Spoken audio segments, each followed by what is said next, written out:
क्योंकि आदमी के तृष्णा बढ़ नहीं रही है, उसको एक मकान चाहिए, फिर दूसरा चाहिए, फिर तीसरा चाहिए, फिर 4 मकान, फिर 10 दुकान और 15 जो है ना फार्म हाउस चाहिए। ये सब उसका लालच है ना। ये क्यों है मैं बता रहा हूँ आपको, ये क्यों है। ये भारत की भूमि जैसे त्याग की भूमि कहा गया, जहाँ दधीची जैसे हुए, जहाँ कर्ण जैसे हुए, जहाँ राजा बलि जैसे लोग दानी हुए, जहाँ की जब राजा ऐसे थे तो प्रजा कितनी दानी रही होगी, बिल्कुल दान देने के लिए तैयार नहीं। ये व्यवस्था चंद्रगुप्त मौर्य तक रही। उस समय का एक इतिहासकार यहाँ पर आया था और उसने लिखा है कि भारत में जब मैं गया 1500 साल पहले, 2500 साल पुरानी बात बता रहा हूँ मैं, कि 2500 साल पहले उस इतिहासकार ने स्पष्ट लिखा है कि भारत के घरों में ताला नहीं लगता, कोई चोरी नहीं करता, कोई भूखा मिला नहीं, कोई भिखारी मिला नहीं।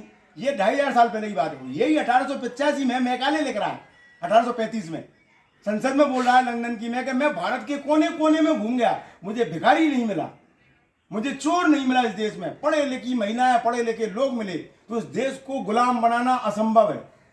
ये मुगल काल तक की बात है, क्योंकि मुगलों में इतनी बुद्धि नहीं थी कि भारत को बर्बाद कर दें।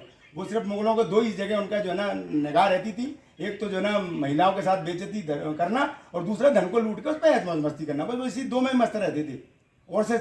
लेकिन अंग्रेज जब आए तो उन्होंने, क्योंकि फिर भी मुगल में एक ये बात बड़ी थी कि उन्होंने देख लिया कि भारत के लोग गाय को अपनी माता मानते हैं, तो उनके समय में गाय वध पर प्रतिबंध था। मुगल काल में हुमायूं से लेके अकबर से लेके बाबर तक, जिसने मंदिर तोड़ा उसने, सबने, औरंगजेब, सबने गाय का सम्मान किया।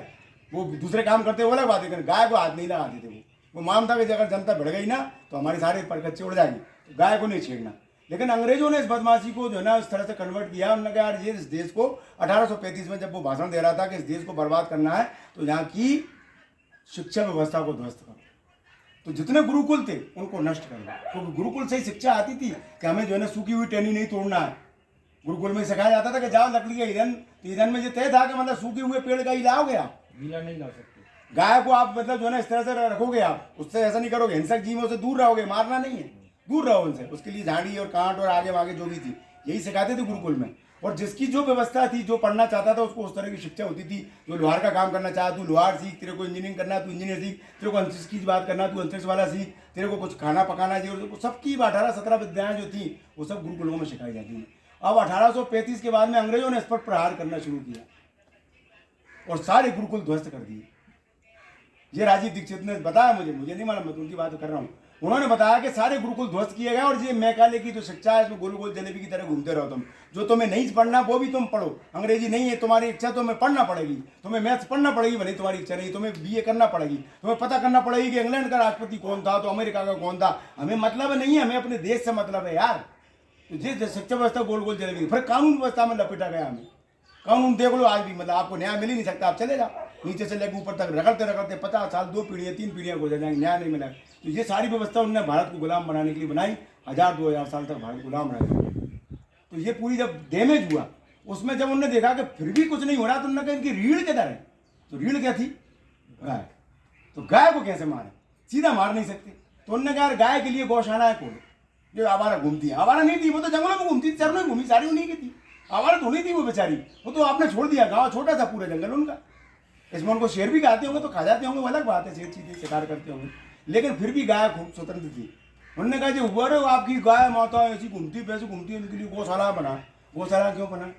क्योंकि उनके जितने अंग्रेज अफसर थे सब मांस खाते थे और एक दिन उनके मुंह गाय का मांस लग गया। उन्होंने कहा ये तो बहुत स्वादिष्ट है, अब गाय का मांस कैसे खाएं, सीधे लाएंगे तो खा नहीं पाएंगे। तो उन्होंने कहा जगह जगह गौशालाएं खोलो और वहाँ गौशालाओं से सीधी जो है ना उन्होंने जिम्मेदारी किसको दो?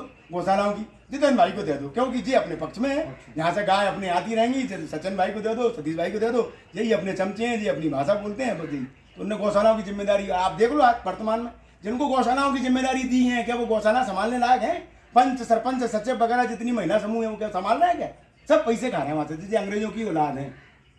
तो गाय को इन्होंने वहाँ से मिटाना शुरू किया। और जब बात आगे बढ़ी 1857 में, जब पता चली मंगल पांडे को कि हमारा धर्म भ्रष्ट करने के लिए चर्बी में गाय की जो चर्बी, गोली में चर्बी इस्तेमाल की गई, तो उसने वहाँ से शंखनाद किया। और भाई साहब वो क्रांति की ज्वाला वहाँ से जो फूकी गई 1947 में, 90 साल बाद जाकर देश आज़ाद हुआ। लेकिन आज़ाद भर हुआ है अंग्रेजों से, व्यवस्था से नहीं हुआ। व्यवस्था आज भी वही चल रही है अंग्रेजों की, इसलिए हमारे ये समाधान नहीं मिल रहा। वरना क्या होता है, आज हम गौशालाओं में खत्म कर दें सारी गौशाला उनको उसी तरह के स्वच्छंद विचरण के लिए छोड़ दें गायों को। जमीन कम है कि आज भी हमारे पास में, चलो आप बजरंगल के पास में जंगल लगा हुआ है, चलो आप सकतपुर के पास में जंगल लगा हुआ है, चलो आप अपने मालपुर के पास में जंगल लगा हुआ है, क्या वहाँ पे गाय रुक नहीं सकती? क्या घूमेंगी फिर? उनको क्या दिक्कत है? पहले भी तो नदी जंगल तालाब हुआ करते थे, बनाओ ना, तुमने उनको नष्ट किया। अब चूंकि व्यवस्था अंग्रेजों की थी तो उसमें लालच होते थे कि यार जिसके पास जितना पैसा उसकी उतनी चलेगी, तो कोई व्यवस्था चल रही है, जिसके पास जितनी जमीन, जिसके पास जितना पैसा उसकी तो चल रही है, तुम्हारी कहाँ चलेगी बताओ ना। तो हमें ये व्यवस्था को बदलना है। अब ये व्यवस्था बदलने के लिए या तो सरकार बनाओ। सरकार में देख लिया हमने बैठकर, केजरीवाल के साथ हम बैठे थे, उसने भाग वही ढपली बजाई, वो ढपली का बजाई, उसने तो बहुत बड़ा तम्बू लगा के बजाया, मैं उससे बड़ा कोई ईमानदार नहीं है, और आज सबसे बड़ा चोर निकला, और कह रहा कि अगर मैं चोर हूं तो मुझे हरा देना। अब हार गए, अब मान चोर है फिर भी नहीं मान रहा हमको। ये इसलिए क्योंकि व्यवस्था अंग्रेजों की। अब हमें क्या करना है? इस व्यवस्था को बदलने के लिए यार ना आप नेता बनने तैयार, ना जी तैयार, ना मैं तैयार। अब हमें क्या करना है? अपने लोगों को जोड़ना है। मैं रात जुड़ गया। तमाम मतभेदों के बावजूद भी कसम खाओ कि हम गाय के लिए, इस देश को बचाने के लिए इकट्ठे होकर लड़ेंगे। जब भी बात गाय की आई हम खड़े हो जाएंगे। क्यों नहीं होते खड़े? ढेरों बार मैंने गुना के गौ सेवकों से बात की, क्यों इकट्ठे नहीं होते? एक मंच पर क्यों नहीं आते? वो बहन जी जिनकी भी मैं सुना रहा था वो भी यही करेंगी। जल चढ़ाने वहां से लगे तो वहां पहुंच गए, इकट्ठे क्यों नहीं होते? इकट्ठे तो होते नहीं हो। मुद्दा वही है, तो इकट्ठे हो। पहली चीज आपने एक जगह बना दी, ठीक है, मतभेद है आपके साथ में, बिल्कुल रहना चाहिए, होना चाहिए, लेकिन जिस दिन आप ये साबित कर दोगे कि नहीं मेरा तरीका सही है, हम आपके साथ खड़े हो जाएंगे। जिस दिन मैं साबित कर दूंगा उस दिन आप मेरे साथ खड़े हो ना। ये तय कर लो, मन में तो कुछ भी रखो, लेकिन ये तय कर लो कि जो सफल होगा उसका साथ देना है। तो अपने को यही करना है। हम तो ये कह रहे हैं सफल होने का भी इंतजार मत करो। नहीं, हम तो कदम पर कदम मिलाए चलो ना। तो सफल दिक्कत नहीं, अपन तो आप जब अनशन पे बैठे हम बैठे आपके साथ, आए हम आपके साथ में, हमने मना नहीं किया। और हम तो चाहते थे कि जो और मतलब जब भी ऐसा हो तो अपन साथ करें। जैसे आप आए 50 गौ सेवक और आते तो सफल नहीं होता है। तो कुल मिला के मेरा यही कहना है महाराज जी, गड़बड़ कहीं नहीं है, गड़बड़ इस व्यवस्था में है जो वहां बनी हुई है। उस व्यवस्था को हम बदल नहीं सकते, तो लोगों को जोड़ना पड़ेगा, उन्हें समझाना पड़ेगा, उनके सुख दुख में खड़ा होना पड़ेगा। डीपी खड़ी होगी, वही चाह रहे हैं। डीपी दिख और रही है, इनके जो फार्मूले सतीश भाई के वो उस पे हम अभी फॉलो डीपी करेंगे। होगी, डीपी के पास में चिराग हार्डवेयर है। अब इसमें देखो समय लगता है, जो तो आपने भी देख लिया महाराज जी, समय तो लगता है। जब भी आप सच्चाई ईमानदारी के रास्ते पे चलोगे समय तो लगेगा ही लगेगा। आज आप जिस ईमानदारी से काम कर रहे हैं, रोड पे हो कि बलियाबाग वाले रोड पे, थोड़ा सा मिश्रण कर लो, ये गौशाला ऐसी शानदार बन जाएगी। उधर गलत हो गया, उधर से उस वाली अशोकनगर वाली रोड पे जाओ, आपके हाथ में कुछ नहीं रहेगा। तो कुल मिला के ईमानदारी की लड़ाई बड़ी मुश्किल होती है, लेकिन दम भी उसी में होती है। आज हम अकेले हैं, ठीक है, लेकिन आज देश में पूरी यूनिटी बन रही है धीरे धीरे। और आज देखो आप भले ही केदार चला गया था, लौट के आया वापस। हाँ, और हमें तो लगता है कि अशोकनगर रोड पे जाओगे ना तो कलेक्ट्रेट ईमानदारी जो गेट है ना, आप अपनी पे डटे रहे, हम अपनी पे डटे रहे, ऐसे खड़े हो। अरे गलत हो गए आप उस रोड ये पे, बदलेगा समय, आप यकीन मानो मुझे बदलेगा। रोड पे मेरे जाओगे जैसा ना तो आदमी जो कलेक्ट्रेट गाय का को जो नहीं गेट मानता है था ना वो उसके गाय सामने लेके चिराग काम हार्डवेयर है। करता। इससे बड़ी बात और क्या होगी यार? हम तो देखो गाने में अरे हम तो उधर अपनी बात जा कह रहे रहे हो, हैं, सिर्फ गाय बैल के कॉलोनी दम के पर पास घर में में अन्न धन्य बढ़ता था। सीधा कह रहे हैं हम तो, गाय बैल के दम पर घर में अन्न धन्य बढ़ता था, इन दोनों के दम पर हर भूखा भोजन करता था।